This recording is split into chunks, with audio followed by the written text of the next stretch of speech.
Welcome, everyone, to a special broadcast on Aaron Riff's channel.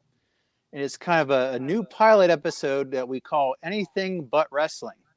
And the topic tonight that we're going to cover is the greatest band ever conceived, the Beatles. And here we are. We have a great blue ribbon panel with the renegade J.J. Williams. We got TJS in the house, and we have the man, the myth, and the boss, Aaron Rift, hosting us on his great channel. So tonight we're going to give you a pretty in-depth discussion on the greatest band ever. There's no debate. The Beatles happened, and then every other band followed their lead. And so here tonight, we're going to discuss this great band in great detail and give you a nice, entertaining hour or so. And we're going to go through all of their career. We're going to state all of our opinions, give our favorite albums, give our favorite songs, you name it. Everything Beatles, we're going to cover in this show. And if you like it, here's what I recommend that you do. First of all, tell all your friends that this show is happening. Smash the like button as you see on YouTube or wherever you may be watching us. And please subscribe to us as well. Okay, and also follow all of our content on nodq.com. So to start off this great Beatles conversation, instead of just going around like every other podcast does and say, hey, hi, here's this so-and-so, how are you doing? I'm going to pose this question instead as our introduction. So I'm going to ask, for example, the renegade, J.J. Williams here, how did you become a Beatles fan?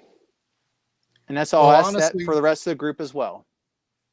Honestly, I've been a fan for as long as I can remember. You know, my infancy, my dad and my mom would always play Beatles records. My dad more so, but my mom as well. So the first songs that I was listening to was Beatles music growing up. And then even as my own tastes started to develop and broaden with the music of the 80s, I still would keep coming back to the Beatles, and I still do today.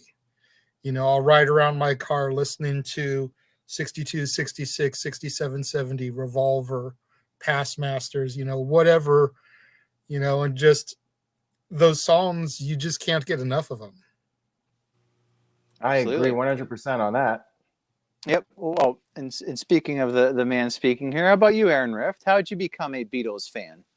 All right. Well, first of all, I do want to second what Tito said. Make sure you guys give this video a like if you're enjoying it. We got a lot to talk about here. The Cleaver, Colin Andrew, said, this is my mother's favorite band. Well, your mother should know, Colin Andrew. And by the way, TJS on the NoDQ.com streams is always throwing in little Beatles references, which I very much appreciated, although it did kind of go off the topic. So after a while, I was thinking, well, why not do a non-wrestling panel? Why not do a video where we talk about the Beatles? Since TJS likes to bring it up so much, hey, let's do it. Mr. Tito was on board. We got J.J. Williams on board, and it's cool to get some different age groups, although not really. I'm 39. Tito is, what, 50? No, you're like 40, 41. And Renegade is right around there. TJS is the baby of the group. Anyways, it was my dad. Like JJ said, his parents were into it. My parents were into the Beatles. My dad was extremely into the Beatles. And if you listen to his music, it doesn't really sound like the Beatles, but he would listen to the Beatles constantly. And as a kid, I was exposed to the Beatles, and I was hooked on them since maybe 11, 12 years old. And throughout the years, I got into other music of my era, Green Day, obviously, and all those bands in the 90s and into the 2000s, System of a Down. But as JJ brought up, like, it just comes back to you. And I look on Spotify on my year in review, what was your most listened to songs? And the Beatles just end up being at the top of the list every single year. And it's just music that makes me feel good. When I'm out and about, it brightens my day. When I'm working out, I like to put it on. It just makes me feel better. And it never fails to lift my spirits. If I'm ever feeling depressed or upset, I put on a Beatles song and I'm feeling better. It doesn't matter what the song is. Like they just had that ability to resonate with people. And as the saying goes, they hit all the right notes. So what about you, TJS? You said you've only been listening for about a year or so. So tell us how that got going. He's So the young pup of the group. Yeah. So before before 2021, I really didn't even know who the Beatles were. I was just like, I just really didn't pay attention. Really, it was Aaron that Aaron and I have been Facebook friends forever, and I just, I saw his post always talking about the Beatles, and I was like, you know what, maybe I'll try it. So I was like, all right, I like the classics. I like to listen to like Kiss or the Eagles, whatever. And at first I was like, I think the Eagles are better than the Beatles. But then I was like, wait a minute. That's not true. I kept listening, and yeah, I pretty much just fell in love with the Beatles' music. And I've watched documentaries, and then I've done a lot of research on the Fab Four, the actual individuals of the group. And I think that it's very fascinating, really. And that's pretty much all I listen to now. It's kind of a gift and a curse, because you'll listen to other music and you'll just think, man, this is good, but it's no Beatles. And then you just go back to the Beatles, and you think, it's old music, but you really just never get tired of it, because they had such a wide catalog, and there's just so much to listen to that you really don't get sick of it. There's just such a large rotation. And yeah, so props to Aaron for, bringing them to my attention, because definitely my favorite bands ever. Yeah, well said, TJS. Tito, before I get to you, I do want to bring up Interstate Kyle, who is here with us tonight. He's a big Beatles fan as well. Glad to get his input. He says, my grandpa would play Beatles songs when he drove me to school when I was young. Can remember hearing their music when I was at least 5 years old. So thank you for that, Interstate Kyle. Tito? Nice. Well, let me tell you how I got into him, and it's probably different than most. I actually started liking them through John Lennon's solo career. One day on the radio for like a Labor Day or Memorial Day countdown, they had like a top 100 countdown, and number one was Imagine. And I heard that song like probably early 90s, maybe late 80s, and it blew my mind. I was like, this is the best song that I've ever heard in my life. And that's my number one song to this day. There's a co-number one that I'll mention in a second. And then around like 91 or 92, Nike had a commercial with Instant Karma on it. Go check out this commercial that Nike did with Instant Karma on it. It is badass. It's from like 1992. I heard that song and I asked my parents, like, who is this? This is one of the best songs I ever heard. And they said, John Lennon. And so right there instantly, I went to the record store, bought his greatest hits, and I was blown away by it. I loved it. And then here and there, as I'd ride in the car, I'd hear songs. I'd hear like these different songs that I've never heard before, and it sound like John Lennon. I heard his voice because I knew his greatest really well.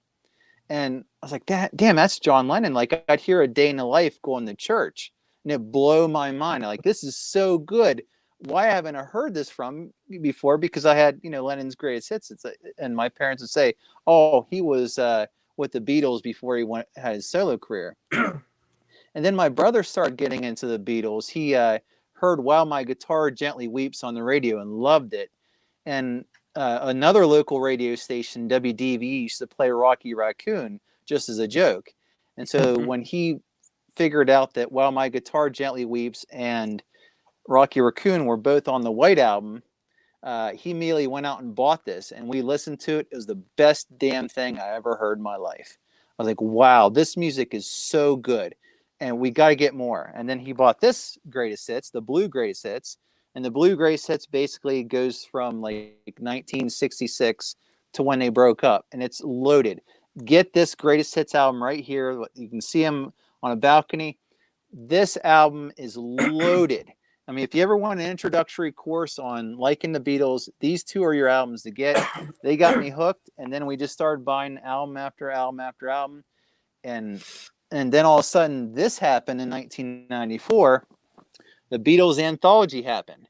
Like, the timing was perfect. I just became a fan, and then this big boy, this 4-part documentary comes out, and then it had 3 double disc albums of all their old stuff comes out. So, I mean, I was just snorting lines of this great band, and I do to this day. And then, I listen to them all the time, but then you get something like Disney Plus's Get Back, and it gets you even more interested. Like, I didn't know that one of John Lennon's solo songs, Jealous Guy, was actually a song that he was working on and wanted to put on the White Album, or maybe put on Abbey Road, or the Get Back sessions. I didn't know that. That blew my mind. So, that's how I became a fan. Kind of through John Lennon, then discovering, holy crap, he had this immense career. That he did. By the way, TJS, while Tito's gone for the moment, I have to ask you a question. Do you know what those things were that he was holding up just now? Yeah, the CDs, right? CDs, yeah, that's a little bit before your time, TJS. Yeah, that hearing that made me feel like very fortunate to have things like Spotify, because that's some serious dedication, going to record stores and buying things instead of just, typing it in on Spotify, pulling it up. Very big gap there. So very fortunate. Hi, I'm Mr. Tito, everybody. How's it going?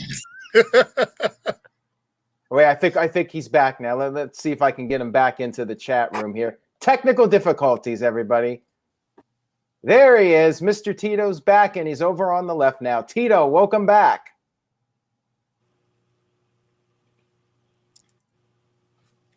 Hello? We're live, pal. Listen, my answer was so it just crashed. It crashed the whole stream. So, all right. Anyway, let's get back into the conversation here. Now everybody knows how we became fans here. Let's kind of talk about the career. And I always, most Beatles fans kind of look at them like in 3 different eras of the Beatles. Yes. Beatles. Of course, they have the early years and their pop years when they just stormed onto the scene. Ed Sullivan years. Major touring schedules here when they had mostly pop songs. Now, in my opinion, I don't like the songs as much. I kind of like the drug years, the later years. There's a Blue album and there's the Red album. I kind of like this from like 65 and beyond. I think it's their best music. But you got to understand what they made in 66, 67, 68 was brand new. Nobody ever made that kind of music before. Right. And so when they stormed onto the scene in 63, 64, they were making great pop songs within the confines of music at the time. So I'll just kind of go around the table here to discuss what you like about the early years. In my mind, I love 8 Days a Week. I think that's a great song. Yesterday's probably my other favorite song from this era. The rest of the songs I can just listen to from time to time, but my preference is kind of more towards maybe their later years. The thing I think is remarkable about the Beatles is the timing of how they became popular. They arrived in 64, right after, on the heels of JFK getting shot, and the end of 1963. So you have this optimistic, great band coming along, making everybody feel great. Plus, their music was amazing. So, I'll just turn it to Aaron here. What do you think of kind of like their earlier pop years? If there's any favorite moments, favorite songs, what's your opinion of that era? Well, one of the fascinating things for me about listening to their music is just going from start to finish and seeing how they evolve over the years. You really don't see that with a lot of bands. It's either everything sounds exactly the same, and every once in a while a band might change things up a little bit. But with the Beatles, there was definitely a gradual shift over the years. Each album, you saw them develop a little bit more as musicians. They would be a little bit more creative with each album. But I love the old stuff too. It's easy listening, but clearly that music was meant to be commercial.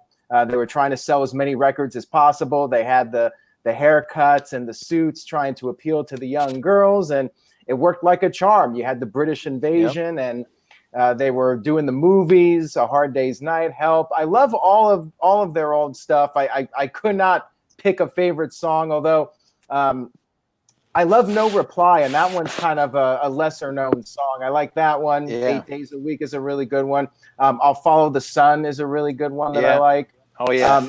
I believe Hard Day's Night was the first one that had all originals. So that was probably the first, I would say the first really strong Beatles album. I wasn't as much into the covers, but they're still good covers. And then Help is a great album. Oh no, we lost TJS. We're just having technical difficulties tonight. What's going on here? Let me fix this up here. Okay, well, TJS is gone for now. We'll see if he comes back. Maybe it's past his bedtime, but we'll see if we get him back here in a few minutes. Curfew at that age. I would consider Help to be the last of the early era. So I would probably say Help was my favorite album of the early period. They just started doing a little bit of drugs at that time, and then you can start to hear it in Revolver and Rubber Soul. Those are when they're kind of transitioning into what they'd later become. Yeah. And you know, they did have their own influences, and Virtue mentioned Bob Dylan. Bob Dylan definitely an influence, and Little Richard, Chuck Berry, a lot of the old school guys of the 50s. But then the Beatles started taking that, and what any great artist does is they take what's been done in the past and turn it into their own thing and evolve that into something else, and that's what they did. But yeah, Help would be my pick of the early albums. And of course, you got Yesterday on that album. You got Help, and I like pretty much every song on that album. That would be my pick. Oh, and TJS is back. Welcome back, TJS. Tito's back in the right spot now. Yeah. Happy about that. Well, TJS. Now that you're back, what do you think of the early era Beatles songs? Kind of more popish songs. I Want to Hold Your Hand, Love Me Do. Can't Buy Me Love, that kind of era of stuff. What do you think? I think it's pretty catchy, honestly. I really have no Ticket to Ride. That's a good song. Yeah, I have no bias against any of the eras, honestly. I think they're all pretty good. Like I heard Aaron talking about the haircuts and the suits. Definitely a big inspiration for boy bands. You see a lot of those nowadays, and I mean, I feel like these guys were the original boy band. The girls went crazy. I was trying to watch a live concert in, I think it was Australia, but the girls screaming were so loud. It was legitimately hard to watch because of the screaming. Everyone was going crazy. But yeah, I enjoyed the early stuff. I Want to Hold Your Hand, Help, Ticket to Ride. All of those are pretty good, I think. For my, I think Twisted Shout is also pretty good. I don't think that gets enough love, honestly. It's a good, it gets you. It's a good head bopper, I think. So yeah, I enjoy the early stuff, but of course, it's not as deep and emotional as some of the later years. We got a super chat here from Davi. He sent in $2. He says, "Thank you." He says Drake got more hit songs than the Beatles. Wrong. Billboard recently put out that list, and Drake is outside the top 10, and the Beatles are number 1. Oof. So how about them apples there, Drake fan? And Tito did his research. Yeah. All right. So Mr. JJ here, let's have you take the floor here of the early era Beatles. What are your thoughts? I really enjoy a lot of the early stuff. Like Aaron and TJS said, there's not really an era that gets less appreciation or more appreciation from me. I kind of like them all across the board. I think one of the things that really gets overlooked about the early days is the harmonies. A lot of those early pop songs had some tremendous harmonies on them. Tell Me What You See. Those are groundbreaking too. Is one that instantly comes to my mind and one of my favorites from those early years. Which one? Tell Me What You See. Yep. I want to say it's on the Help album. It is. Yeah. And then, Aaron kind of dismissed the covers a little bit, but I think the covers really, kind of jumping ahead to something I know we're going to talk about later, covers are a great way to introduce new fans. Oh, sure. Yeah. There's a couple covers that what is it? Act Naturally is a great one. Till There Was You. Very good. I think that their covers are better than the originals, to be honest. You think about how Twist and Shout was recorded in one single take because of John being sick the day they recorded it. And just the way he screams that song, the way it shreds his vocal cords. and Yep. to just you listen to it and that's one take. Show me another artist in this generation that's putting songs out after one take. Nobody. Yep.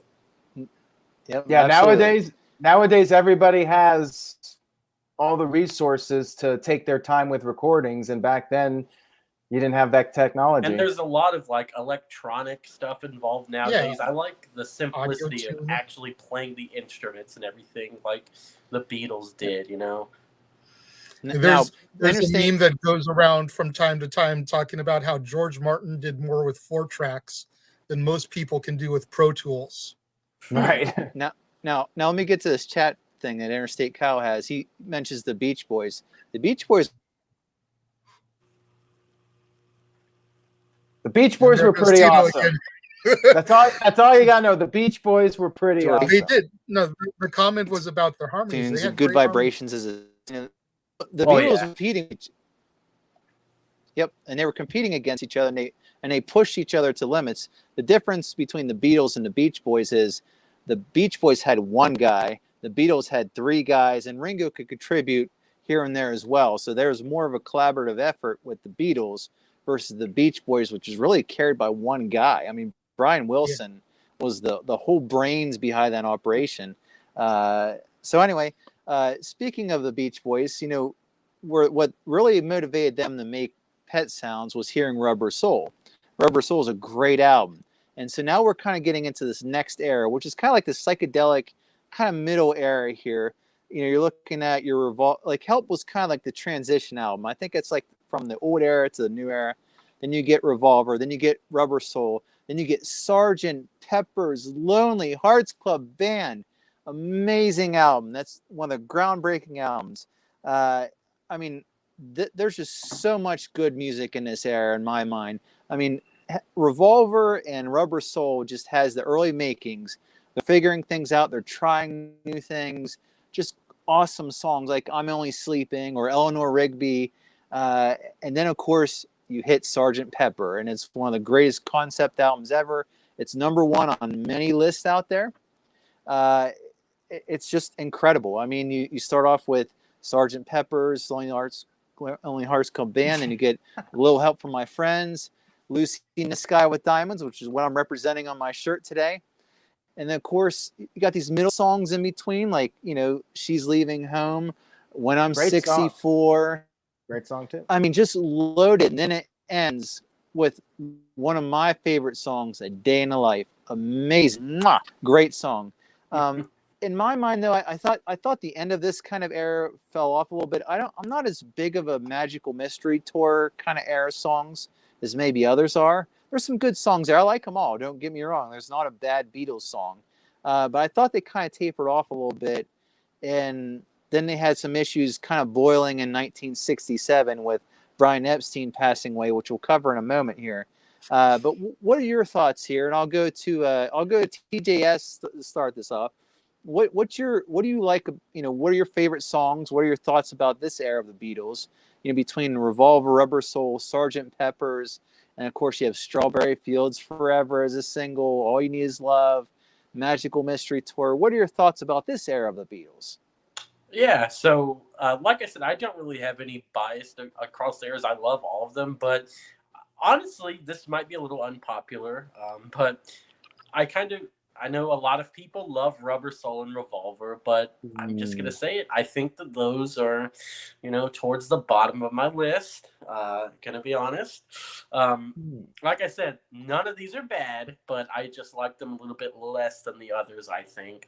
We'll get to our favorites and everything, but yeah, I enjoyed. I enjoyed this era as well. I love Sgt. Pepper's Lonely Hearts Club Band.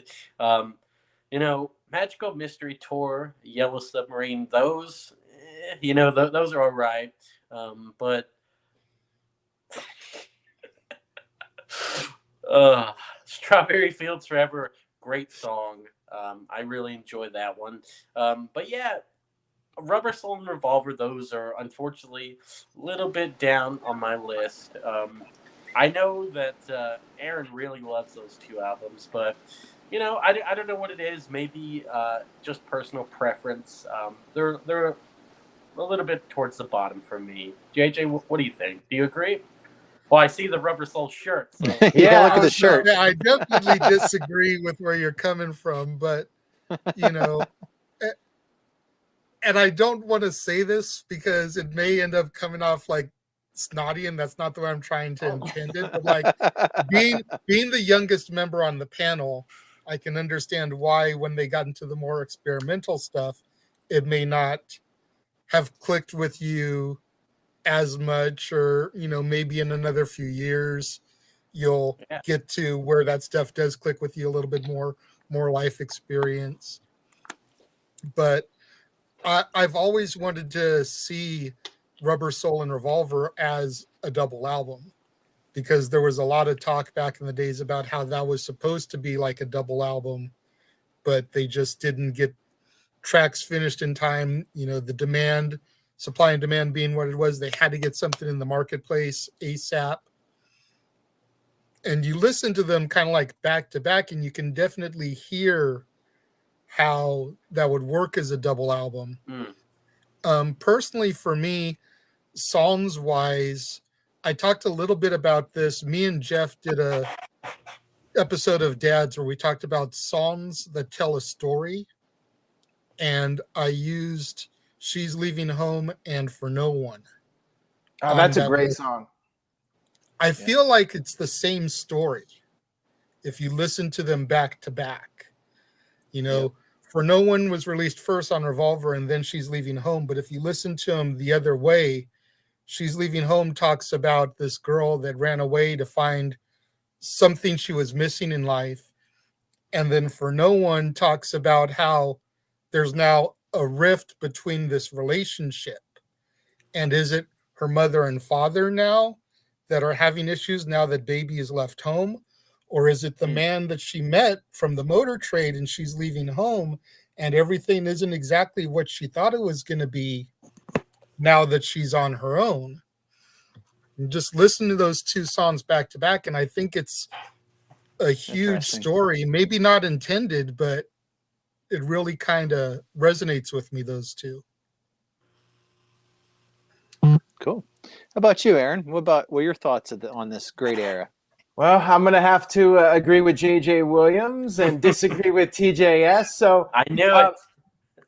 The early Beatles songs were very fun to listen to, but they were pretty much all love songs, very straightforward, nothing too complex. But as you got around to Rubber Soul, things started to change. The music started to become more complex. They started using more musical instruments. You started having strings and brass in their songs.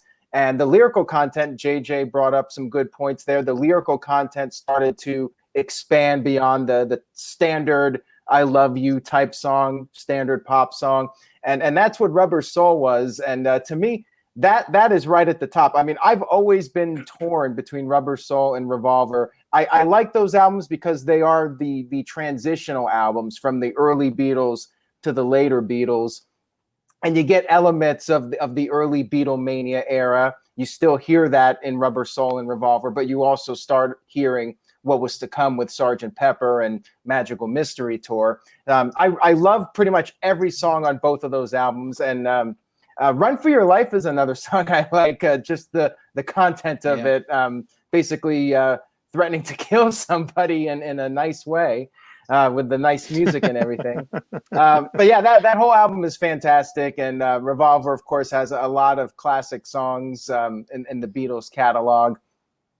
So both of those two are top tier for me. And it's an interesting period to see them start to get burned out with doing the touring. They were doing all the live shows, and it got to the point where they wanted to start focusing on the music. And JJ mentioned the technology, how that was changing, and they were able to use more studio techniques with the music, and that really became their focus, was doing the music and not so much doing the touring and all that stuff. And 1966, all the stuff with the Bigger Than Jesus line that John Lennon used, that got them in a lot of trouble.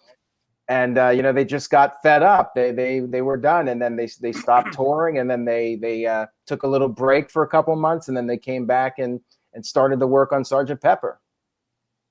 Yeah, they were probably giving up so much revenue by stopping the tour. I mean, they were raking it in either way, but the touring was probably such a large revenue stream, I would think. And I think this shows that they don't care as much about the money as they do good music. And it's great to see a band that's sincere and that didn't just sell out. Right. And it was really the transition. Like, you listen to pop music before the Beatles and listen to pop music after the Beatles, and there's quite the difference. And then they really started to transition from pop to modern rock. Like, to me, their music still holds up today, and I think that's why they've remained popular for so long, because their music, for the most part, hasn't really aged that much. There are little instances where it kind of sounds dated, but for the most part, I think that their music holds up to the test of time, and it's still relevant, and it's still something that anybody can listen to and appreciate. Completely agree. I mean, somebody threw up there trying to point out about how Drake has more hits or whatever than the Beatles. You trying to tell me that in 60 years, people are going to be sitting here talking about Drake with the same reverence that people talk about the Beatles? It's not going to happen. And plus, Drake's not playing his own instruments. He's sampling. He's using beats from other producers here. How many of those songs is he a feature artist on, and how many of them are his own also? And what stands out about Drake compared to modern music today? I would like to know. Like, it just all. Let's not just throw him down the toilet here. He does well for himself. I like, but I mean, when you're comparing him personally, but he's the one that was brought up. Yeah, when you're comparing them to four dudes, the Fab Four, the Groundbreakers, the one that built the foundation here, it's a hard comparison. No band is better than the Beatles. No musical act. The only one that might come close is Elvis, and they walked through the doors that Elvis opened. So I mean, that's the Beatles are the greatest ever. There's no denying it. And anybody out there that says otherwise, well, you're wrong. Anyway, let's Tito, real quick. ZRJro had a question. If John had never said the more popular than Jesus line, do you think he would have lived? Do we want to talk about what happened with him, or should we save that for later? Well, now, I guess I say we save it for later when we get a little bit deeper into their career. Yeah, we plan on talking about the breakup and everything like that. So, okay. So I guess we'll transition. Maybe we'll get Tito's thoughts here in a few minutes. If we get him back in, we can transition into the later Beatles period.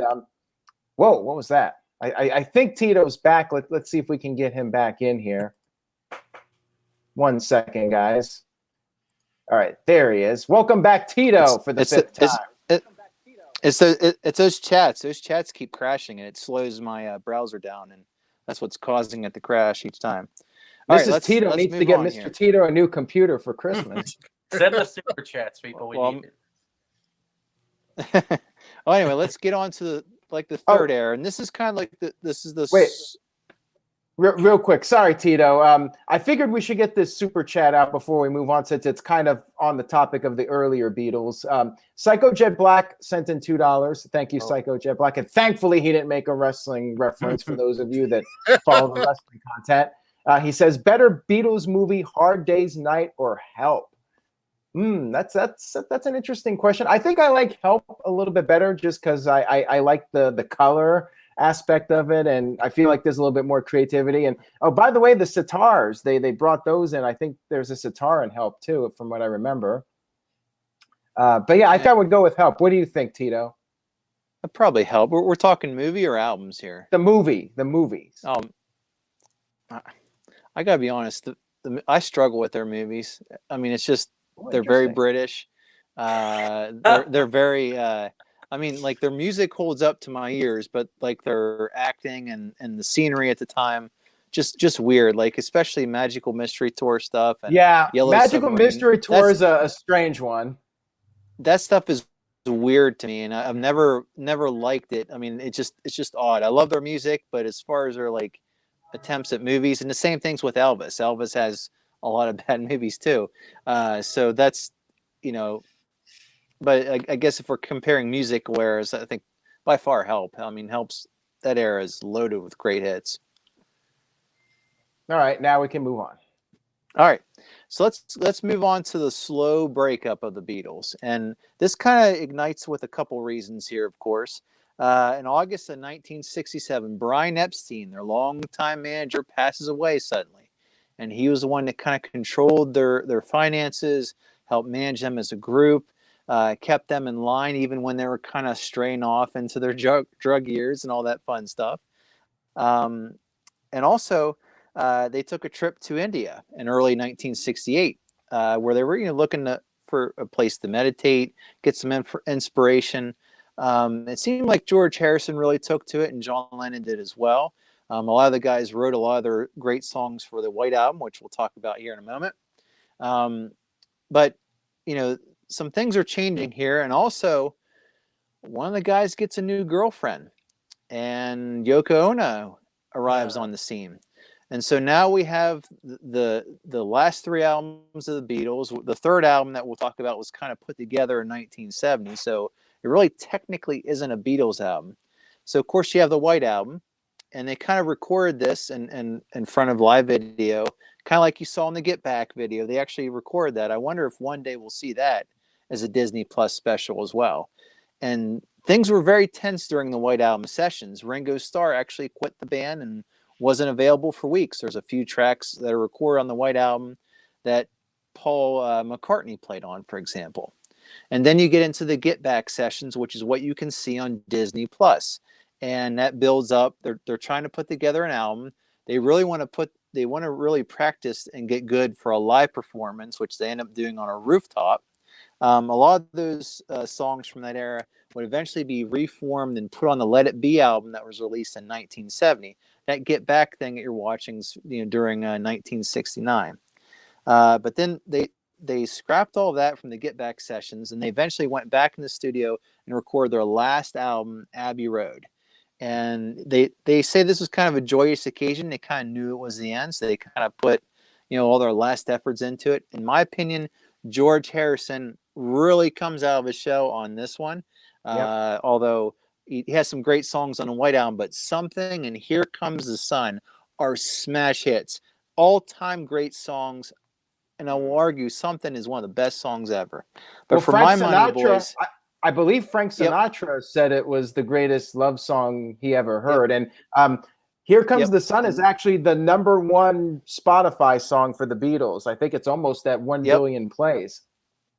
Yep. But I'll tell you, ladies and gentlemen, this album right here is a beaut. The White Album, double-sided Beatles greatness. They were arguing so much over track lists that they said, we can't decide over the songs. Let's just create 2 discs.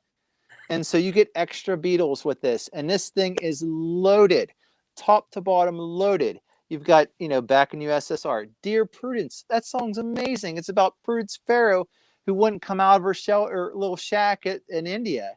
They were asking, she was meditating so much, and John Lennon wrote a song about her. You got I Will on here, Obla-Dee, Obla-Da. That's got some mixed reactions. Why don't we do it in the road? Aaron's favorite. This album is that's right, absolutely. So this album right here is loaded. The White Album is amazing. It's sad to see them go, but I think the Brian Epstein stuff kind of got things into motion.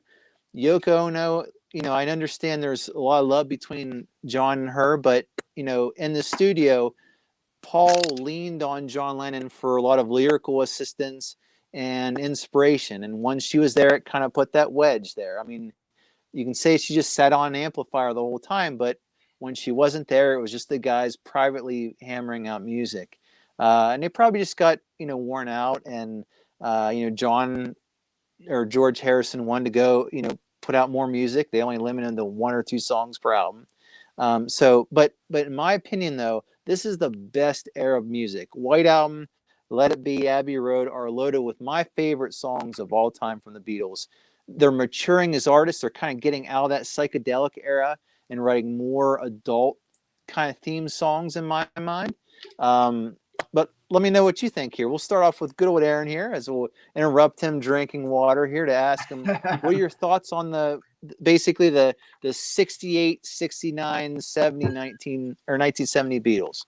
Well, first of all, I have this book here that I wanted to share with you guys. I'm not sure if you have it or not, but this is a really awesome book. TJS, are you familiar with this book? No, I'm not.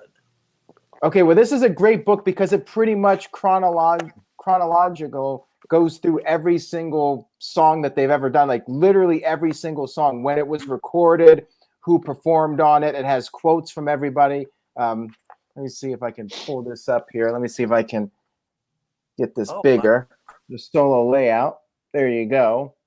Huh. So anyways, this is a great book. If you're a Beatles fan, definitely pick that one up. Did we lose Tito again? We keep losing Tito. Anyways, let's talk about the album. So we get into Sgt. Pepper, and that's when we really see them reach a creative peak where they're just putting out material that hasn't been heard prior in mainstream music. Like they were doing new studio techniques and the lyrical content, and probably some drugs involved, maybe quite a lot of drugs involved, as Virtue pointed out. Bob Dylan introduced them to pot. Oh wait, I think he's back. Tito is back. Let's see. Can we get Tito leaving and coming back 9 times in honor of Revolution 9? So Sgt. Pepper is not my favorite album, just because I feel like it's a little bit overproduced at times, and a little bit too in the experimental direction. But that's just my own personal taste. It's still one of the best albums of all time, and from start to finish, I mean, there's really no bad tracks on it. Magical Mystery Tour might be one of the weaker albums, but that's also because there's like 6 or 7 songs that were done for the album, and then they threw in a bunch of singles and other songs that were recorded throughout that year. And then Yellow Submarine is even worse because it's just a lot of, I guess you could say, B songs and songs that they figured were not cut out for the main albums. Like George Harrison's Only a Northern Song was recorded around the Sgt. Pepper period, but they didn't put it on there. He only got 1 song on that album, by the way. I feel bad for him. He did get 3 on Revolver, but he only got 1 on Sgt. Pepper. And I like Only a Northern Song. I think that they should have just thrown that on there, but it's all good. And the album cover, as Kyle brings up, the album cover is iconic, might be the most famous album cover of all time. And people would copy that throughout the years. Yeah, there it is right there. And I think I have a shot of them here with the outfits. The iconic album cover, everything about it was great. The White Album is awesome, and it is, like Tito said, it's a bit of a departure from the previous albums where they don't do so much experimenting, but it is a sign that things were starting to come to an end for them. The fact that they were recording songs on their own and less as a group, they were just doing their own thing. I remember reading something about how George Martin thought that it would have been better as one album, but I'm glad they did too, especially since they broke up. I'm glad we got that extra material. And not every song is one of their stronger songs, but it's a really fun album to listen to, and a lot of different styles of music too.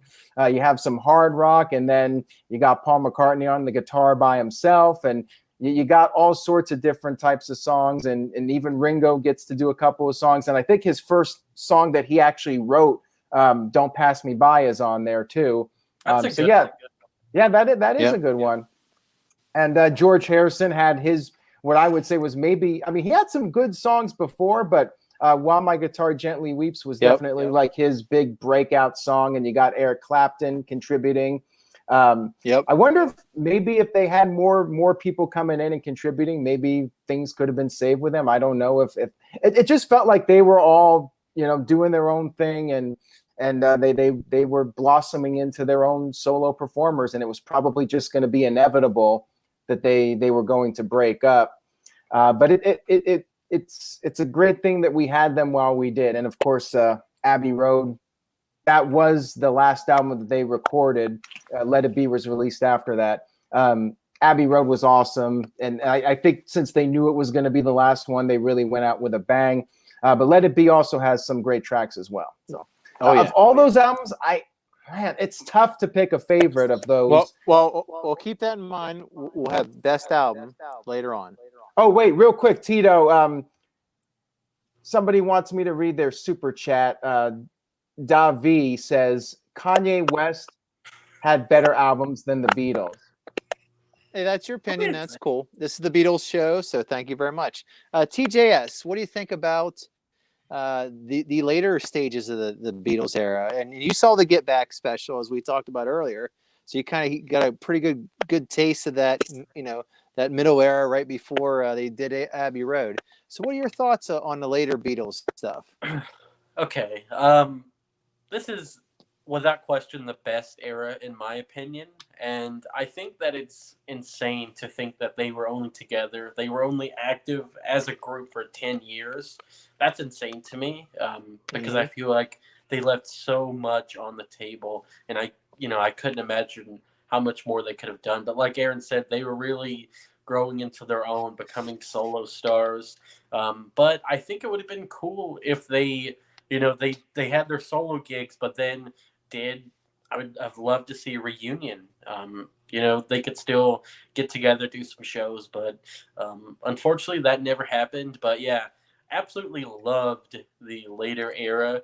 And you mentioned the Get Back special. I think that if you watch that, it shows just how much of a genius the group collectively was, since they wrote 14 songs and 14 hits, mind you, in such a short period of time. And, I just think it's fascinating that we get to watch them do it, basically.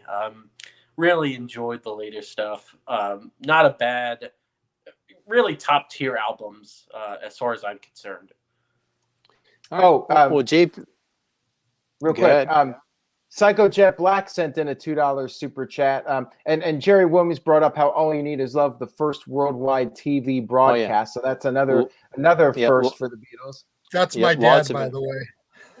Oh, well, cool. Shout out to Jerry Williams, father of JJ Williams. Glad to have him in the chat room. And Psycho Jet Black sent in a $2 super chat. Says TJ's toilet has better personality than Kanye West. He said it, not me. All right, moving on. Well, all right, JJ. Yeah. What are your thoughts here on this later era of the Beatles here? White Album, Abbey Road, then eventually Let It Be. All the Get Back stuff. Floor is yours. The White Album, honestly, is probably one of my least favorite albums. I feel like there's so much filler on that album. So you agree with George Martin? You agree with George Martin? Yeah. Don't get me wrong. There's some stellar tracks on there. I love Mother Nature's Son. I do too. I love Helter Skelter. I love Back in the USSR. Dear Prudence, as you mentioned earlier. What's the worst song on that album, in your opinion? For me, it's a toss-up between Revolution Number 9. Yeah, I agree. That doesn't count. Revolution 9 doesn't count. And yes, it does. That song is awful. Honestly, I have a hard time with Rocky Raccoon too. Really? Oh, wow! I enjoyed that. It's corny to me. It sounds like a children's song, like you'd find on a Kids Bop CD or something. What Deal does is definitely that one as well. But I feel like they redeemed themselves with Let It Be and Abbey Road, though. Those two, again, like we were talking about with Rubber Soul and Revolver, like if that had been the double album, just those two albums back to back like that, across the universe, I Me Mine, For You Blue, Let It Be, of course, Long and Winding Road, the Abbey Road medley, start to finish. Yep. Come Together. Come That's Together. a great song. Yep. I just wanted to say, why don't we do it in the road is maybe their worst normal sounding song. I made some jokes, but yeah, I think it's like I'm not like I'm that's not a song that did not to be on that album. I mean that or Yeah. Bungalow Bill. I'm not a fan of that song either. So Yeah, All I right. do agree. There are some filler songs, but it's a nice package still to listen Yeah, to, and you get a I, lot of it's Beatles, nice to and have that's the what I like content. about it. Yep. Yeah. I do enjoy the Get Back film. It was a little bit long for my liking. It's You know, like I kind of joked earlier with Aaron before everyone joined the chat room. You know, Peter Jackson doesn't know how to do anything on a small scale. Those Yep. Hobbit movies are like 3.5 hours a piece. You know, each one of these parts was 2.5 plus. And it's like, I can understand why the theatrical version was 1 hour and 40 minutes, cutting out a bunch of that filler. But the plus side, the other side of that coin is, whereas the theatrical film chronicled the demise of a band, this showed four brothers goofing off and having a little spat every now and again. mm. You Yep. know, it wasn't near as intense as was presented in the original theatrical film. Yep. Absolutely. Well, again, kind of shifting gears here. Let's talk briefly. Don't give long-winded answers because we get into this debate a long time. Real quick though, what broke up the Beatles? In my mind, I think the death of the manager got the ball rolling. Yeah. And it started, it disorganized the bands, and all of a sudden all four of the guys wanted to start having a say. I hate to blame a lady on this one, but just Yoko kind of drove a creative wedge there. I know she's just sitting on an amp, but it's the intimacy, the privacy. Paul can't come to John about musical lyrics and stuff. It was a distraction there. So I would definitely say the death of the manager really got the ball rolling. And it just kind of went downhill after that. And after that, we were blessed with some really good solo music. And sadly, in 1980, which myself and JJ are the ones on the panel who can say that we were alive when all four Beatles existed. But in December of 1980, some doofus from Hawaii decides to shoot the greatest musician of all time, and we're denied a reunion to ever happen. So I'll just kind of spin around here. What do you think broke up the Beatles? We'll start with Aaron. Aaron ripped on this. All right. Well, going back to earlier, the whole thing about if John Lennon had not said that line, would he have been murdered? Mark David Yep. Chapman, right? Was his name?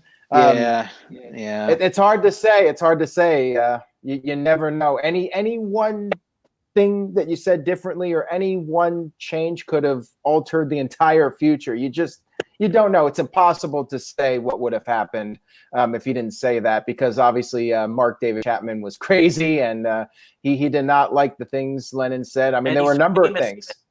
He's famous, and that. I mean, he didn't like Imagine. He didn't like how John Lennon said Imagine no possessions, and this is a guy that's wealthy and had his own apartment building in New York City and all that stuff. So there were a lot of things he didn't like about John Lennon besides that one line.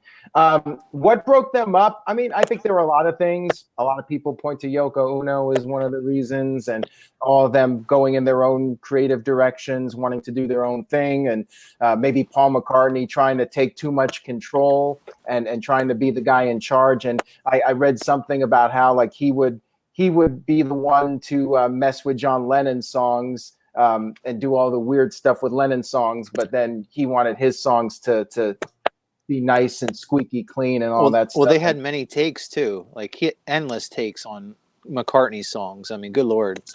Yeah, and spending a lot of studio time on McCartney songs, and they rushed through Lennon's songs. So there were a lot of things that were going on. It's crazy when you hear like man, I'm blanking out now. So I'm not going to talk anymore because I just forgot what I was going to say. Maybe I'll give JJ. What do you think here? What in your mind? Because you've been a long time Beatles fan, and you see a lot of collectibles back there. What do you think broke up the Beatles? Well, the easy answer is to say Yoko was the contributing factor, but I think there's a lot more to it than that. Like you touched on, the death of Brian was definitely what started the snowball effect. You know, I think a lot of it just happened to be that Ringo and especially George were really starting to grow into Yeah. their own as artists. You know, we talked a couple times about how George was only given 1 or 2 songs an album. Right. And you figure all these songs that are out there in the world that are Beatles songs written by Lennon McCartney. It's like there's a reason why All Things Must Pass was like a triple album when it came out. It was like he had all this material that he was just sitting on that they wouldn't even touch. Yep. And I'm sure if they had given him a little bit more, you know, a little bit more than just 2 tracks an album, he would have been content sticking around. You know, Ringo was even starting to write his own songs. You know, we talked about Don't Pass Me By, Octopus's Garden, you know, and Ringo's basically just the guy they give the throwaway track to. It's like, we don't think much of I Want to Be Your Man, so you can sing that one. But we get the money because we wrote it. Right. You know, Absolutely. you think about it, most of Ringo's songs were covers. Yeah. Yep. What about you, TJS? Based on what you've seen and your time as a Beatles fan, what is your opinion as to why the Beatles broke up? Well, I watched Paul McCartney on the Howard Stern show talk about. He said that John broke them up. You know, I think that. Well, he was the first. He was the first to leave the band and quit the band. That's why he probably said that. Yeah, I think that Yoko was probably a big factor, because you know we've all had a friend that gets a girlfriend and then you know he never wants to hang out with the guys anymore because he's busy hanging out with his girlfriend. You know, Yoko was there. You know, she came around, but I think it probably changed John, and that's not really a bad thing. I think it's good to be in love, and they certainly were. But I think that kind of caused some distance. John probably distanced himself from the band a little bit, and then, like you guys said, Paul was really trying to lead everything, and I think maybe John and Paul probably butted heads a little bit because you know it's like you guys were talking about Lennon. They were spending so much time on McCartney tracks. Lennon was, you know, feeling a little shafted probably, and I think Yoko probably supplemented in that distance that was created, and of course Epstein dying as well, because I think that he was really the glue that was holding them together, like you mentioned, and then it was just kind of the snowball effect from there, and Yoko really sped things up, at least I think. Yep, and I think too, like Yoko kind of like freed John a little bit, made him think about the whole world, and maybe being in the Beatles couldn't allow him to do like the peaceful movement. So because Vietnam War was raging at the time, give peace a chance and all that other political stuff he was starting to get into. Maybe he couldn't do that within the confines of a band, but maybe he's much more flexible as a solo artist. But that transition. That'll transition me into my next topic, which is which Beatle had the best solo career. And you've already probably heard it, my opinion. I think John Lennon has the best solo career, even though he just had a 10-year period of time. Instant Karma, Jealous Guy, Imagine. I mean, Imagine is the best song of all time. Stand By Me, excellent cover. And then, Beautiful Boy. Just tons of great material in a short period of time. And in my opinion, John Lennon's music sounds more like the Beatles than, say, McCartney or, of course, Ringo. Then you have George Harrison.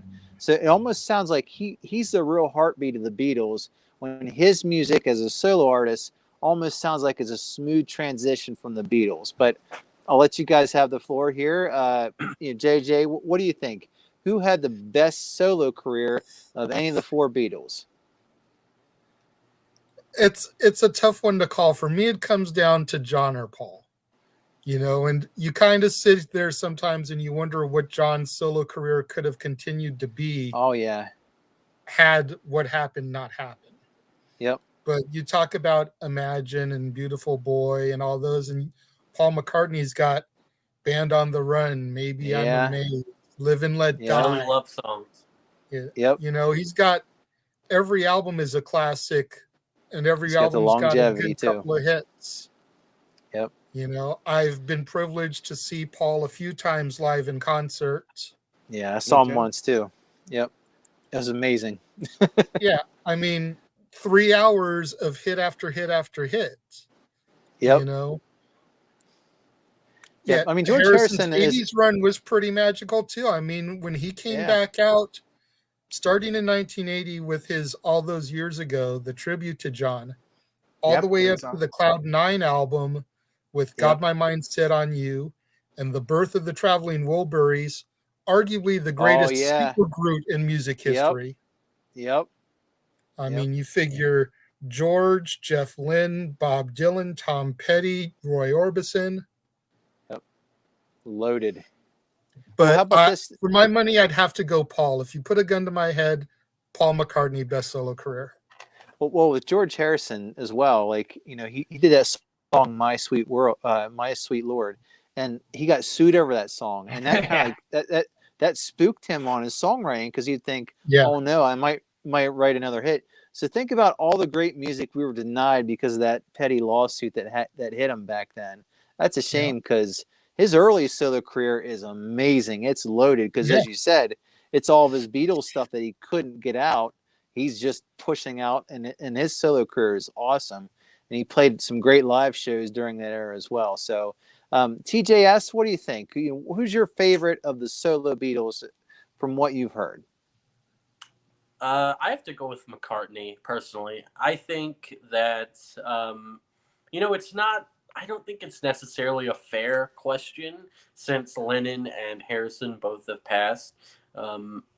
And I just think, since McCartney is still around, and I think I like his voice a bit more, and I just think he's extremely talented, and he continues to evolve musically.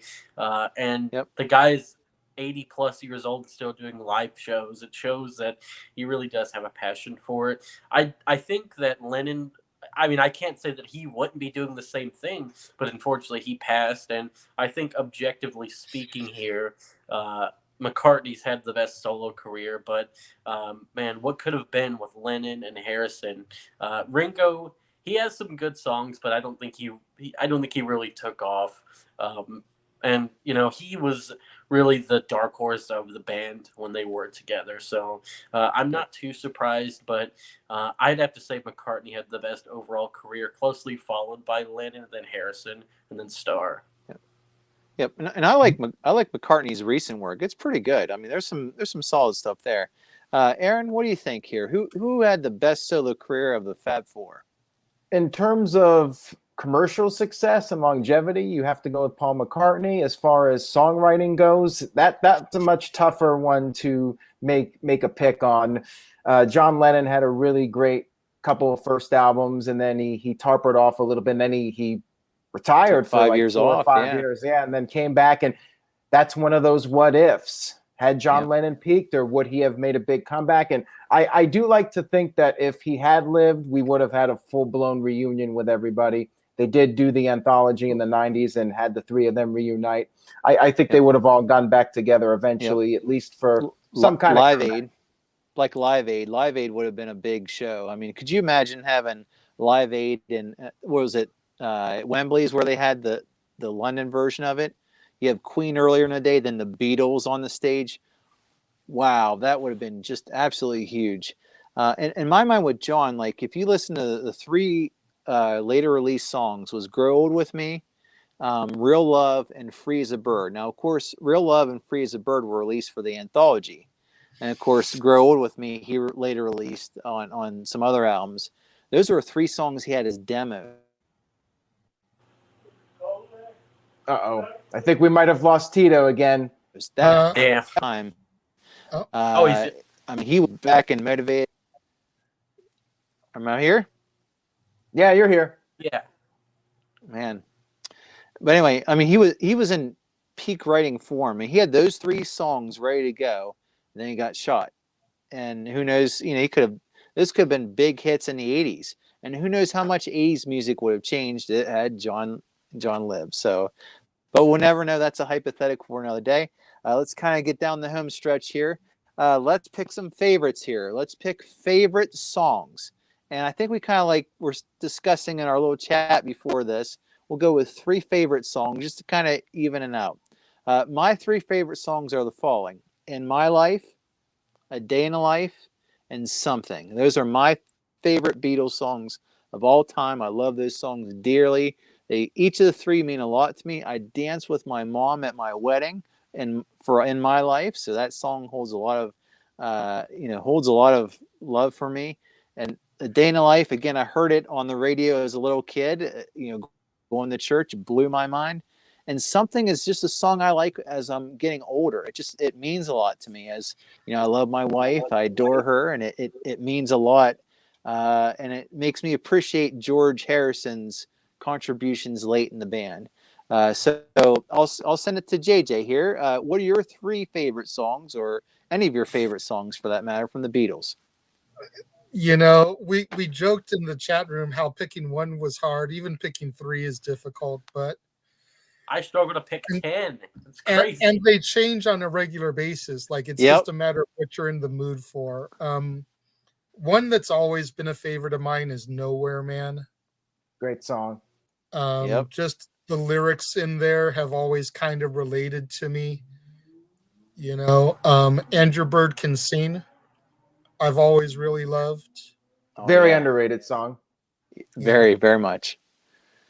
And then I'm going to go for my last one. I'm going to go with Bad Boy, one of their lesser known covers. Oh my God. I gotta say this. Caitlin brought this up. I was not familiar with that song because that's one of their lesser known songs. And I asked Caitlin, like, what are your favorite Beatles songs? And she mentioned that one. I'm like, what is that song? Because I that's one of their older ones.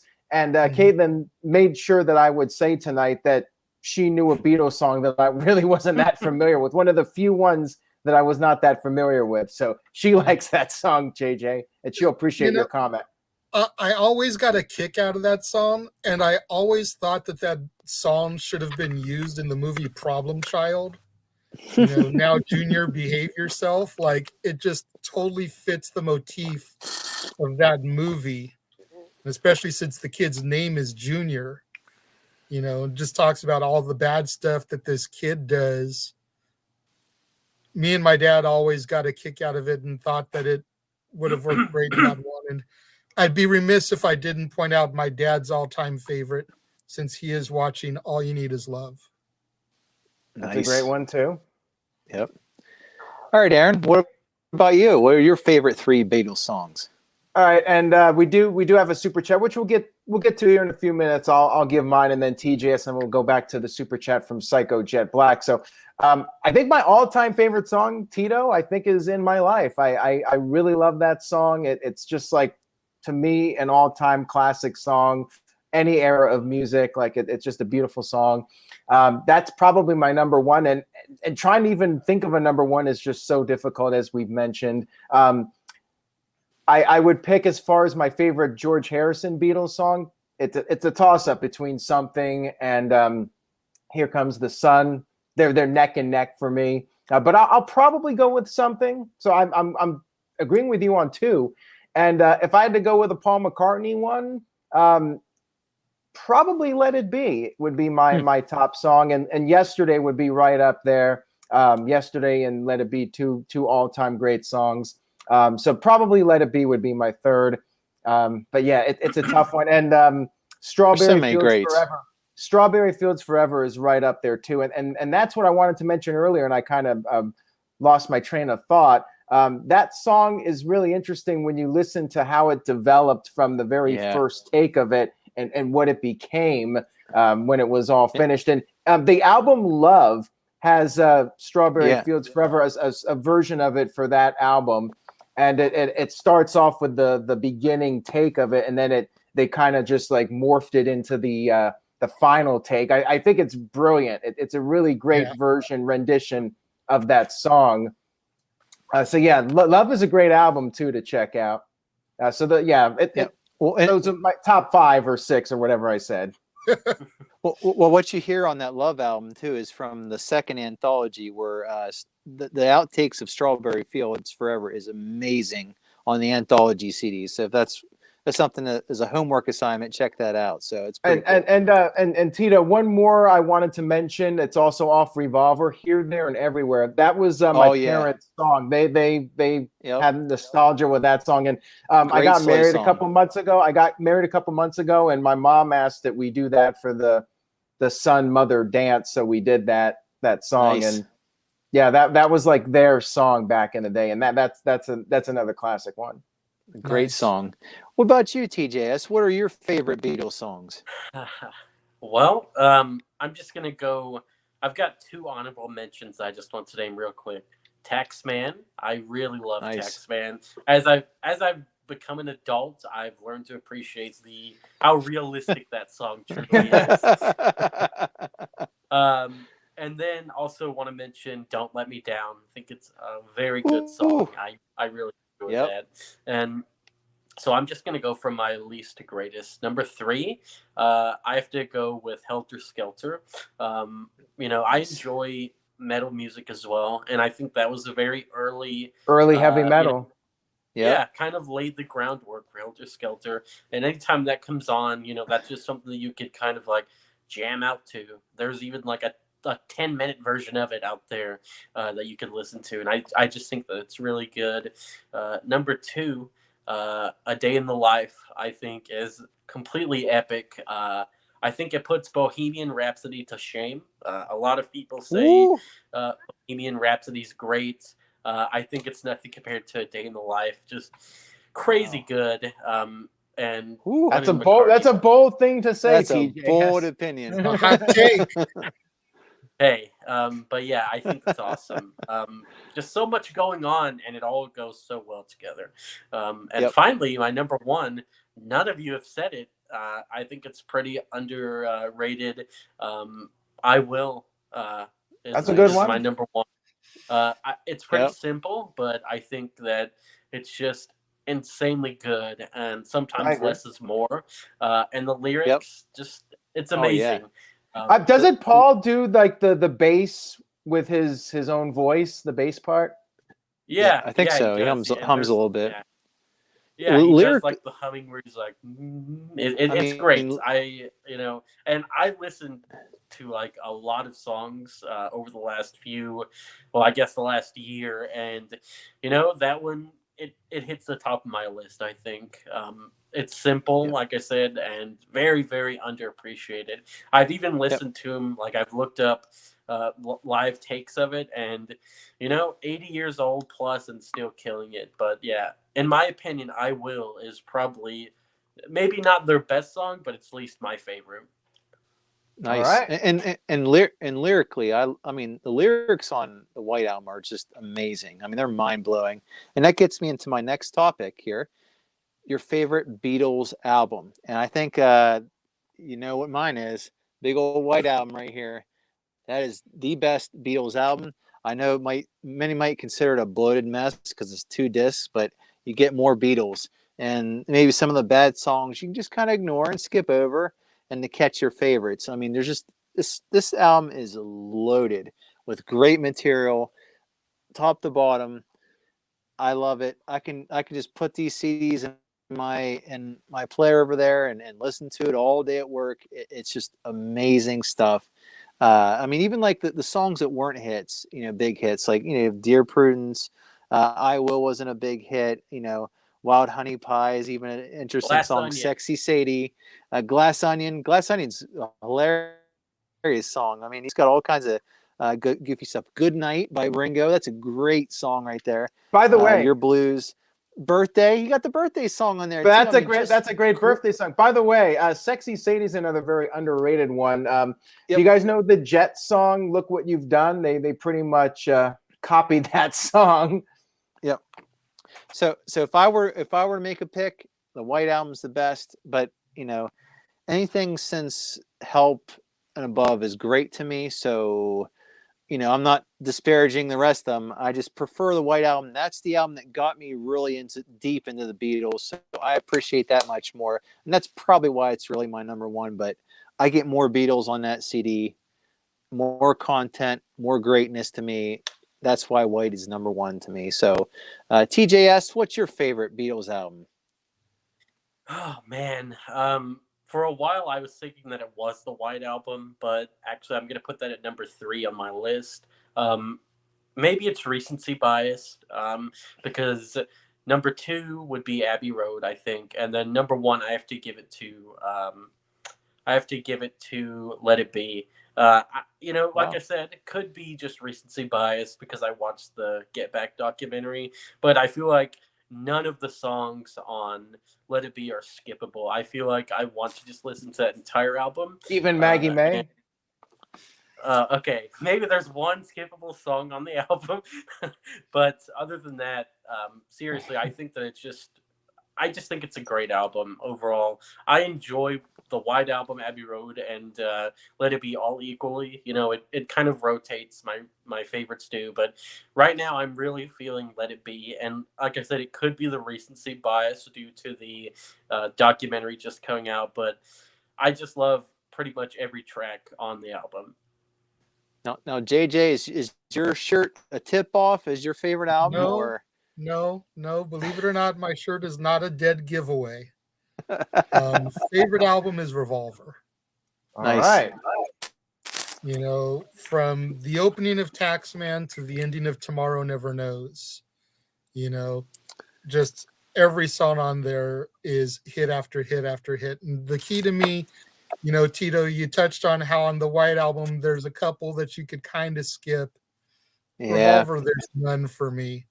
I it's a mean, good point. She said, Good Day Sunshine, Eleanor Rigby. Oh yeah. Yellow Submarine. Yep. Even Yellow Submarine, which is probably the weakest of that album, if there is a weak point. But it's probably the most popular. It's a great song. Probably, it's such a lovable song, because Yep. it ties into that movie, which, I love that movie. So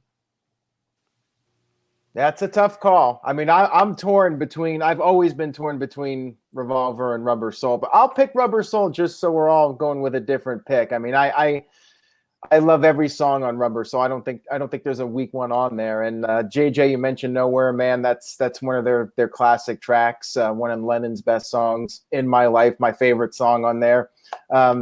Run for Your Life, as I mentioned earlier. And I like Ringo's song. Everything on there is really enjoyable. Norwegian Wood, Girl. Yeah, Norwegian Wood. Lennon had some of his best songs on that album. I think that has the best Lennon songs on Rubber Soul.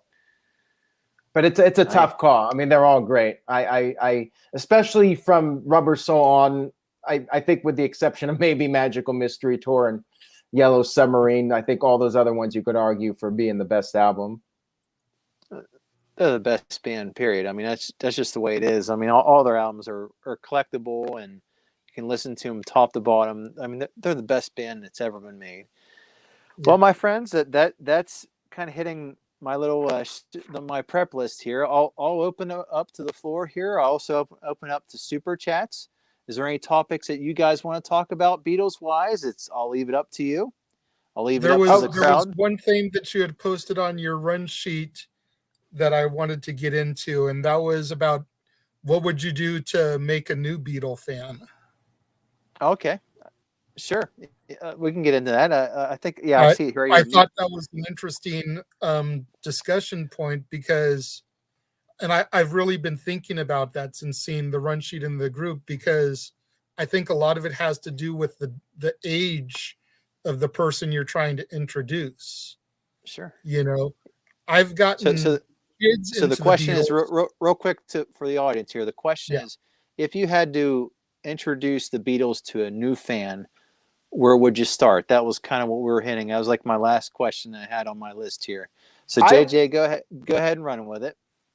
I introduced my daughter. I introduced Jeff's son Dylan to the Beatles, all by using Yellow Submarine.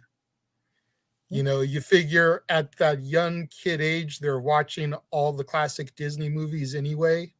Yellow Submarine is a cartoon with music, you know, so it's a great way to kind of pull them in. You know, you've got the Blue Meanies and Jeremy, the Nowhere Man, and the Apple Bonkers, and all these bright, vibrant colors, and the music of that psychedelic period. Sgt. Pepper, you know, Lucy in the Sky, All You Need Is Love, Yellow Submarine, Eleanor Rigby.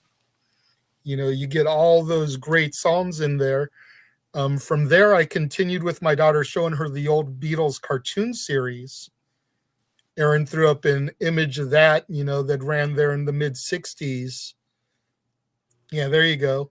I kept on going with those with her, and she loved those. And then for older folks, you know, you just try to find like a style of music they like or an artist they like.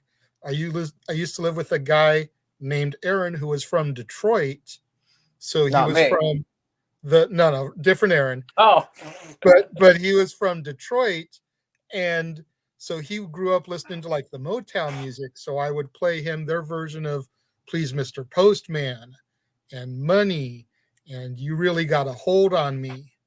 You know, all those classic Motown songs that they covered, and that kind of helped bring him in to listening to the Beatles a little bit more.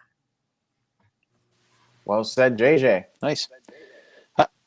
Before my system crashes again, here's where I would recommend any fan get this Blue Greatest Hits. This is perfection. This has all their big, like, you know, psychedelic era. It basically it goes from Strawberry Fields and then Sgt. Pepper's and onward. I know you're going to skip Revolver and Rubber Soul, some greatness there. You'll be missing it there, but if you kind of want the older stuff, this is pretty good. This greatest hits, this number ones that they put out I was just years going to ago. say. That's pretty solid because it's going to give you a lot of it gives you a good healthy mix of both the new and the old. Absolutely. But I think if you're more of a mature music fan, this Blue Greatest Hits is awesome. It is just loaded with great stuff. Great 1966 to 1970 Beatles. It is perfection. That's where I would go. That's how I'd recommend any new potential fan to start out. Just check out the songs. What I really like about that Blue Greatest Hits is you get a day in the life without that feedback of the other song in Sgt. Pepper's. You can listen to it as a standalone single. I know you're betraying the great album there, but you know it doesn't have that feedback coming into the song. It also doesn't have that weird stuff at the end of that track. That if you have Sgt. Pepper's, you know what I'm talking about. You just get it. Yep, you get the straight up single, and it sounds amazing. And it's, I mean, that Blue Greatest Hits is awesome. That's where you should go as a Beatle fan. If I had any recommendations, what about you, TJS? Since you're more of a newer fan, what do you think would help pull new fans into the Beatles world? yeah. So I think you know, I personally, if you want to get, you know, maybe the younger people into it, I'm not sure if you guys are familiar with Carpool Karaoke. Don't know if you've ever seen that, but Paul McCartney was on an episode. I thought that was amazing because you really get to see, you know, just how great of a guy he is. You can, you know, and I think you need to show them the lightheartedness, show them some banter from the Beatles, let them kind of understand who they were and who they are as individuals. And then afterwards you could say, hey, if you know, they're pretty cool, right? You should listen to the music now, because I feel like, you know, the newer generation may get a little bit bored just sitting down listening to music, especially if they don't know it, you know. So show them some banter because the Beatles were genuinely funny people. If you've ever seen their, you know, their outtakes or their banter or anything like that, I think that's a good place to start. And then, I would say just listen to the greatest hits because there's a large catalog. And then once you find something that you like, try to explore that album. You know, if you have a compilation, explore the album that single is on, and then before you know it, you'll listen to every song and listen to nothing but the Beatles, like I do now. So yeah, it's that's where I would start. What about you, Aaron? Where would you recommend a new fan who's curious about the Beatles? Where would you recommend them to start? Well, first of all, that album you showed one is a great starting point. As you said, there's a wide sampling of their most popular tracks, greatest hits, and the sound quality is really good. The audio is remastered. If you go on Spotify, it sounds really good. And Love, the album I mentioned earlier, that album has like a lot of different samples of different songs blended together. It's a bunch of remixes, so it's kind of like a nice a compilation of almost everything put together into one album. And go see that show in Las Vegas. It's a great show. Definitely. Those two albums, and then maybe show them some of their music videos. Before they were music videos, they were like promotional videos. But like Strawberry Fields Forever, the official video for that, Penny Lane, Hey Bulldog, which is another underrated song in my opinion. They got a music video for that. Hello Goodbye, that music video shows them having fun and shows their personality. Oh, we lost Tito yet again, maybe 9 times now. So yeah, those music videos that show their personality and that would be a nice starting point to get people into them. So yeah, that's all I got. And we do have a super chat here, which I'll read off while we wait for Tito to return. Wait, he's back now. All right, Tito, we got a super chat here from Psycho Jet Black. He says, thoughts on Michael Jackson versus the Beatles? And we can answer that. And also, Virtue asked, like, who did the best cover of a Beatles song? Was it Joe Crocker that did With a Little Help from My Friends? Yeah. That's Cocker. a great. Yeah, that's maybe the best cover that I can think of off the top of my head. And to answer the question about Michael Jackson, I mean, Michael Jackson, one of the all-time greatest artists of all time, and I love the stuff him and Paul McCartney did in the 80s. They put out some good tracks. Say Say Say was one of those tracks, and The Girl Is Mine on Thriller. Well, Michael's the owner of the Beatles music catalog too. I mean, that's kind of where when they lost Brian Epstein, that's where their deals got all screwed up, and the following manager kind of really messed things up as well. And that's what eventually caused their whole catalog to be up for sale. And Paul made a suggestion to Michael Jackson, hey, it's a good idea to invest in old music catalogs. And what do you know, Michael buys the Beatles catalog and has it, on his estate to this day. So, and it's not, and by the way, real quick, as far as covers go, it's not the Beatles, it was John Lennon, but I like to tie in with the t-shirt. I like Green Day's cover of Working Class Hero, and that's another great John Lennon song too. Yeah. They did a good version of that. I'd probably go Joe Cocker's Little Help from My Friends. He made that song sound so much different, and it's iconic. It's an iconic hit of his. Yeah. And if you didn't think about it, I mean, if I didn't hear Sgt. Pepper's, I would have thought that was his song all along. And I heard the first time I heard Sgt. Pepper's, it blew my mind because you heard that for years on the Wonder Years, and then all of a sudden you hear this sped up version of it, like, man, these lyrics sound so familiar. Where have I heard this before? And there it is. So Joe Cocker definitely took that song and made it his own, to where now when people cover it, they cover Joe Cocker's version. Right. Yep. Yeah. I like Michael Jackson's Come Together cover also. Yeah. That's a good one.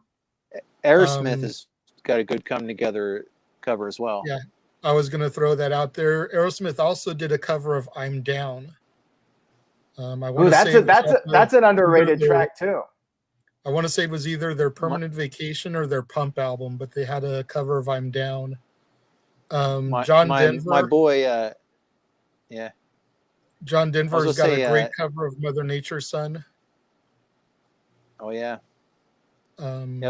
Peter Cetera, the former Chicago singer, has a good cover of It's Only Love.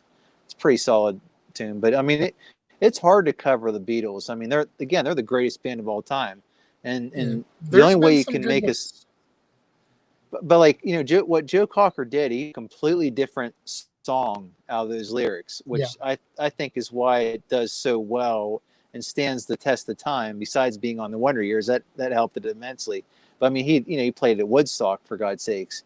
But like, I mean, they're musically, the Beatles are so perfect.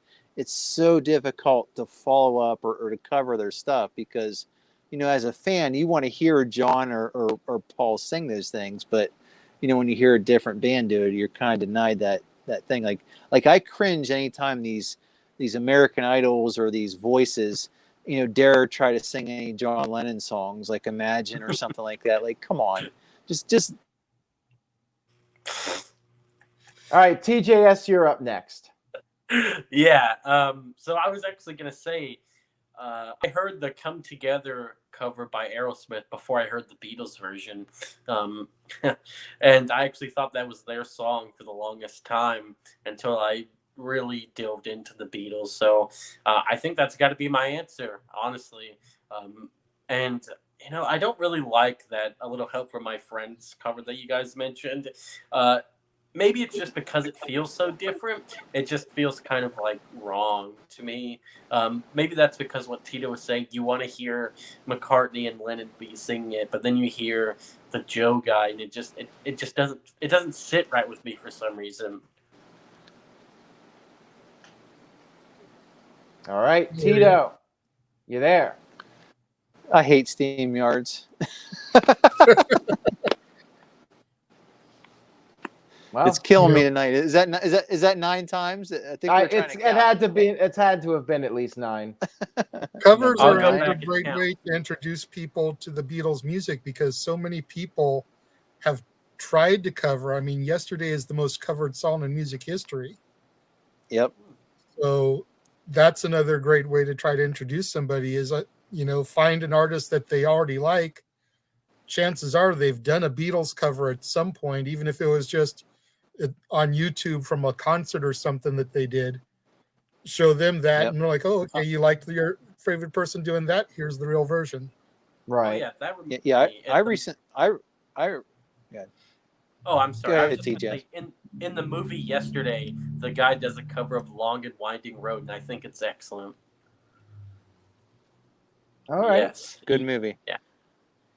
A great shocker at the very end of it too. Wow. I mean, Yeah. I got very emotional seeing that one scene, and you know what it is. You know what I'm talking about. I don't want to spoil it for any new fans out there, but damn, that was tough to watch. Yeah. But It definitely hit me in the feels the first time. like recently, like one of the songs that's really been hitting me hard because I've been hitting the White Album a little hard lately again because it's my favorite. But Dear Prudence, man, that song's amazing, and like that song just does it for me, and it's one of the songs that's actually more easily covered because you can most people can learn how to play that guitar riff with the unique thing with the thumb and the fingers.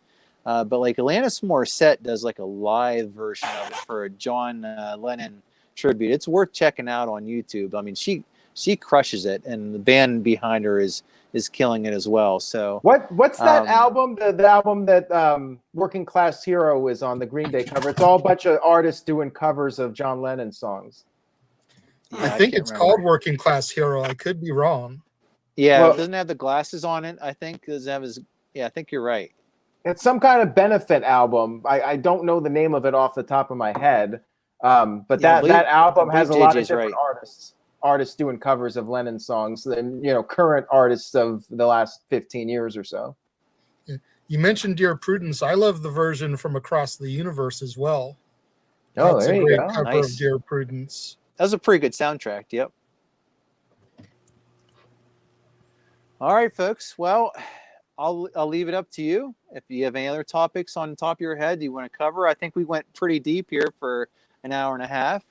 Certainly the chat that's out there. If you have any super chats that you just want to crush Aaron with here at the tail end, you can ask this great panel.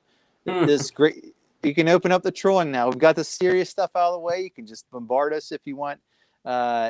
We've packed this whole show with an hour and a half full of content. So I'll leave it up to you guys if you want to take these topics even further, or the super chats. JJ, go right ahead.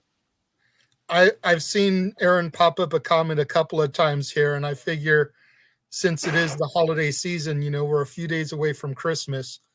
Wonderful Christmas time, or Happy Christmas War is over? Aaron, How you about go first. how? Well, I like "Christmas Time Is Here" again. Ringo's cover of it, which I believe the Beatles did a version of it for their fan club in like Right. 1967 or something. But that's my favorite Christmas song that a Beatle did. But I like the song. There's a song on that McCartney album, not the Christmas time song. There's a song called "Temporary Secretary," which I really like. It's a really bizarre song, and I love it. That's a really good one. That's like never talked about. But yeah, I guess I'd go with the McCartney song. Tito? Now, when you guys went, what's that? The audio is cutting off. Were you going Christmas songs? Is that what you're talking about? Happy Christmas, War is Over, or Wonderful Christmas Time. Lennon all the way. I don't like the music arrangement on Paul's song. It's just cheesy. That's a weird album. That album is just totally something. 80s though.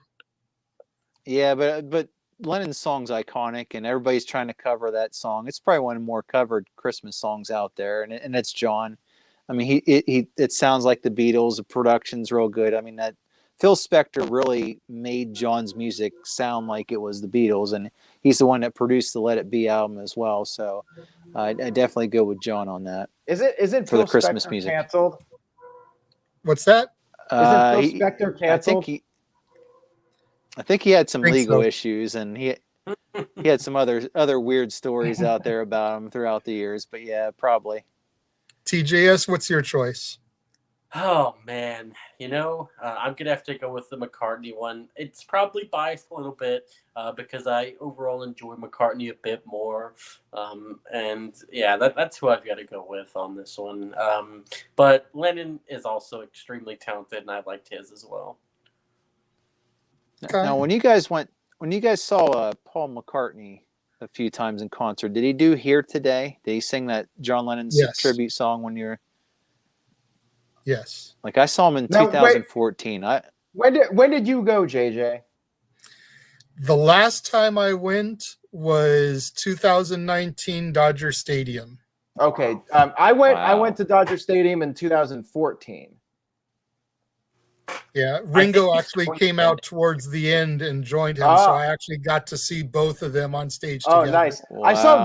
I saw Ringo in Portland, Oregon, and I was kind of sad because it wasn't a sellout. It was this theater, maybe 3,000 or 4,000 seats in the theater, and I literally bought a second row ticket a couple of days before the show, and it wasn't sold out, and that kind of depressed me. Well, it was his show. It was him and his band. Yeah. He didn't really do much. It was mostly his band that was carrying it. He was just standing there kind of singing a little bit. And Paul McCartney goes all out. Paul McCartney, Yeah, Paul is like, this dude's Paul's crazy. shows are spectacles. Yeah, they are. Like he stands up too, man. Like he's not just sitting there. And in carpool karaoke, he goes to a pub, like a local pub, and plays free songs for the patrons. I think that's just awesome. But as I was saying with the concerts, like "Here Today," that's his tribute song to John Lennon. Like that's amazing hearing that. I got real emotional hearing that song, and he had like waterfall effects playing, like flowing behind him with the lights and stuff. I mean, I got like really emotional. Jumping waterfalls. Oh, that's a good one. Absolutely, that's another Paul song that turned into a great TLC song. But anyway, but also at that concert, did Paul play something on ukulele as well for you guys? Yes. And it turned, and that's just amazing. I mean, anyone that gets a chance to, I mean, you're going to have to spend a lot of money to see Paul McCartney live. That's just the truth of it. But it's worth it. Go see it because you'll see him. You'll see a legend sing all the hits. I mean, like he'll even bust out a Lennon song on occasion. Like there's a few years ago, he was doing A Day in the Life live. That just blew my mind to hear that. You can get it on iTunes, and that's nuts to me because that's an iconic song there, and he's taking that puppy on the road, and that's great. Tito, we do have one more super chat here from Psycho Jet Black. Let me get to that real quick. He says, better song, Hey Jude or the Abbey Road medley? We didn't really talk about the medley much, did we? Not too in depth, no. I mean, I like it, but I mean, they're mostly incomplete songs that they just put together at the end. And I like Golden Slumbers a lot. I wish that was like a longer song. I like that tune. And of course, the end is a great song with the guitar solos and everything.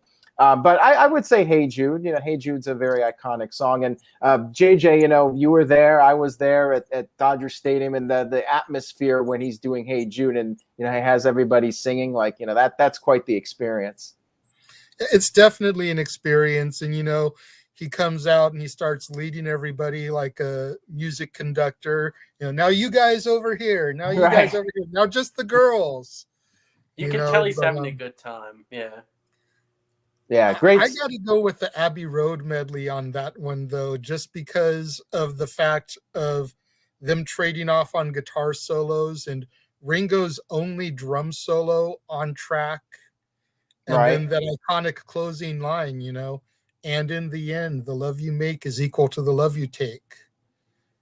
All right, well, you can't close out an album, especially when that's the last time y'all are doing something together, better than that. Like, that's an iconic swan song.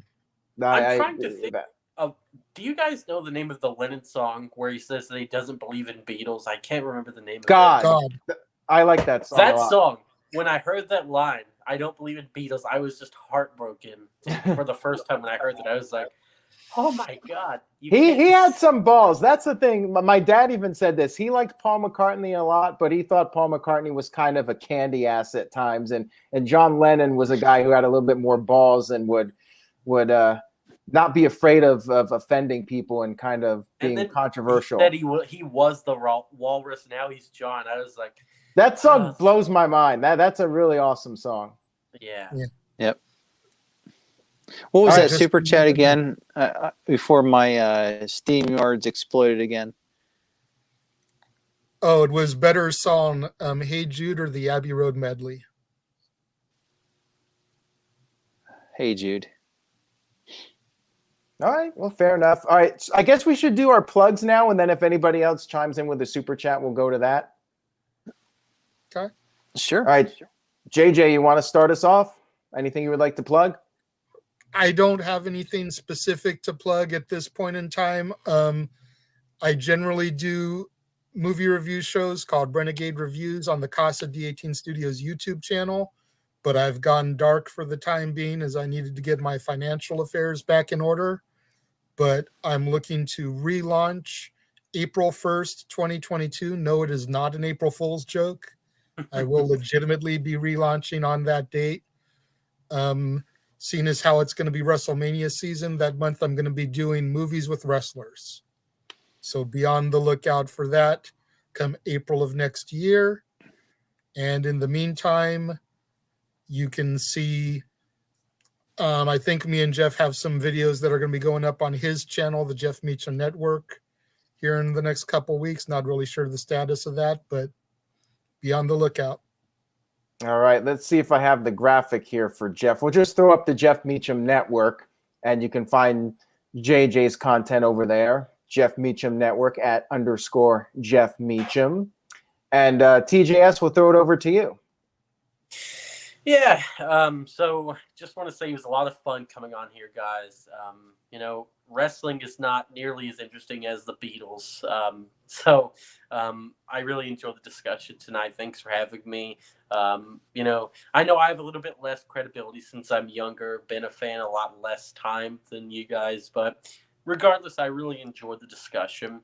And you can follow me on Twitter at Mr. Tyler J. Smith, Instagram at Tyler Joseph Smith. And, that's really all I got. All right. Thank you for that. And Psycho Jet Black, $2 super chat. He likes to have the jokes here. Is Revolution 9 more over than Kanye West? I'm going to go ahead and say Kanye West is more over than Revolution 9, but I don't know what the rest of you guys think. Kanye West, he played Gay Fish. I think that's a good song of his. Nah. South Park. Kanye West is more of a train wreck than Revolution 9, that's for sure. There's some songs I like of Kanye's. I mean, he's made some serious money in this world, both in music and fashion and whatnot as a mogul. I mean, he's done well for himself. I mean, is he the one that said the line to Taylor Swift? Yeah. Yes. Yeah, he is. I mean, I'm gonna let you finish, but Yep. Mhm. He does weird things like that, but he's got some killer tunes, and he does well for himself. And I'll definitely take him over Revolution number 9. Yeah, Gold Revolution number Digger is 9 a better song sucks. than Revolution 9. Real Heart- talk, Oh, I yeah. didn't mind Like Kanye's first Kanye. couple albums, but after his second or third album, I lost interest in him. All right. Yep. Mr. Read- Tito, what do you got for us as far as plugs go? Well, I write some fantastic wrestling columns on NoDQ.com, which you can check out usually on Tuesdays and Saturdays. I've got a column up there today, and it actually has my best of 2022 awards that I give out. So you can certainly go to NoDQ.com and check out the column section, the opinion section, I believe. And I usually label mine with Mr. Tito or Ask Tito. So that's all you got to go to is NoDQ.com and see all kinds of wrestling content in addition to my columns. There's great news that Aaron posts throughout the day, news and results. There's great video links. So go to NoDQ.com. That is my plug, and check it out. And I just want to say it's been a pleasure and honor to be on here with you fellows. It was a great chat. I thoroughly enjoyed it. Sorry about the technological issues, but for some reason it just, every time a chat would pop up, it would start to crash my I think the problem is I have the SteamYard flowing through my Twitter browser, and I think that's probably what's crashing it. So I guess we'll do better next time. But thank you very much, guys. It's been a privilege to talk about the greatest band on the planet with you guys, and I appreciate Aaron for hosting us as well. Yes, and it was a pleasure to have everybody on. Thank you to everybody in the chat. Thank you to everybody watching on demand. I'm sure we'll get some on-demand people watching this, and hopefully we made some new Beatles fans. That would be pretty groovy if we did. And if not, well, at least thank you for tuning in and hearing us out. So on behalf of everybody else, have a great night. And I only have one thing left to say. Peace and love. Take care, everybody.